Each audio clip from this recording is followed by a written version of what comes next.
Hi guys, it's me again, Viet Pinoy. For today's vlog, pag-usapan natin yung mga bagay na nagbago at ang performance ng 7 months old na Sniper or Exciter 155 VVA natin.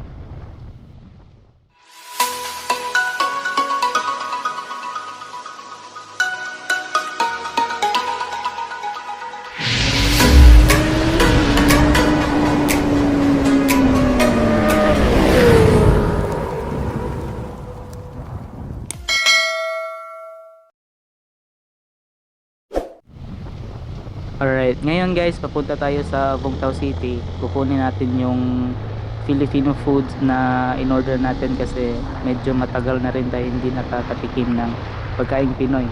So, shoutout nga pala sa kabayan natin na nagbebenta ng mga Pinoy foods at sa lahat ng mga Filipino teachers dito sa Vietnam.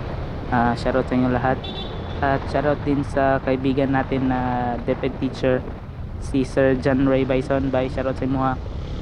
Ang pingi ang imong ginabuhi ug ang bulamano ha, ang pingi jud. Give your meat a good old rub.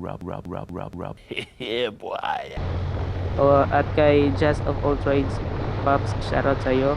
At kay Mark Lawrence Mejos, shoutout din sa kabayan natin na nandito din sa Vietnam, si Sir Rides ni Uncle Drew. At sa FRCB newbies, shoutout din sa inyo lahat. Sana maka road trip na tayo after lockdown. So ngayon guys, pag-usapan na natin yung mga bagay na nagbago sa Sniper or Exciter 155 VVA natin. Ang unang napansin ko sa motor na to guys ay ang makina niya. Dati, ramdam ko yung init ng makina sa harap ng upuan niya. Kahit na hindi naman medyo malayo yung tinakbo niya, ramdam ko na agad yung init.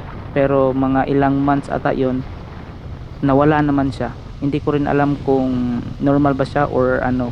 So sa mga Sniper 155 users dyan, please comment down below naman kung may napansin din kayo na ganyan. At ang sunod na napansin ko sa motor na to guys ay ang hatak niya. Napansin ko rin na medyo mas lumakas yung hatak niya compare nung bago pa lang siya. At mas naging smooth yung takbo niya kahit medyo mataas yung RPM natin. At take note guys, hindi ko pa napalitan yung sprocket niya. Bala ko na rin palitan to kaso hindi pa ako nakapag-decide kung mag-standard pa ba ako or palitan ko ng ibang combination. At sa gasoline consumption naman guys is parehas lang naman siguro, wala namang nagbago. Depende na lang sa atin yan kung bubomba ka ba or chill lang. At yung tunog helicopter niya guys, ipaparinig ko sa inyo yung tunog ng makina nung bago pa lang siya at ang tunog niya ngayon. So pakinggan nyo na lang kung may pagbabago ba sa tunog niya or wala.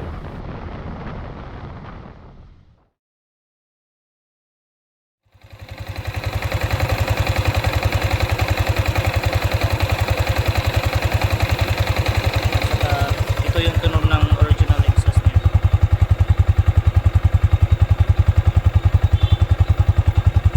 Punta tayo dun sa kabila.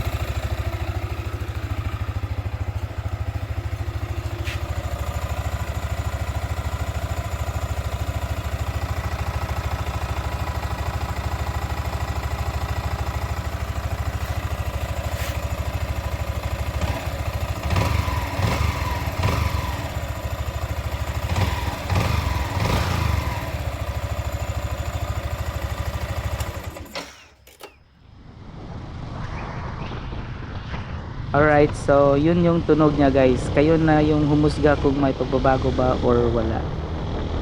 Actually guys, para sa akin hindi naman problema yung tunog helicopter. Sa katunayan nga, alam naman natin na sa Sniper 135, Sniper 150 at ngayon Sniper 155, hindi nawala yung tunog helicopter. Siguro naman alam na ni Yamaha yan na may tunog helicopter talaga, pero hindi nila inalis yun or wala silang binago. kasi alam nila mismo na hindi naman talaga problema yun, at saka hindi mo naman maririnig yan kapag tumatakbo ka na, at maririnig mo lang naman yan kapag hindi ka naka-throttle, at yung takbo niya hindi naman naapektuhan dahil sa tunog helicopter. So para sa akin hindi naman problema yan.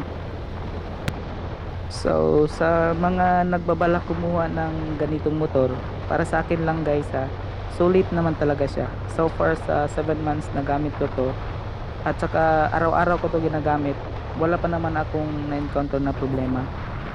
Nagpapalit lang ako ng langis every 2,500 kilometers, at ang langis na gamit ko ay yung fully synthetic na Yamalube.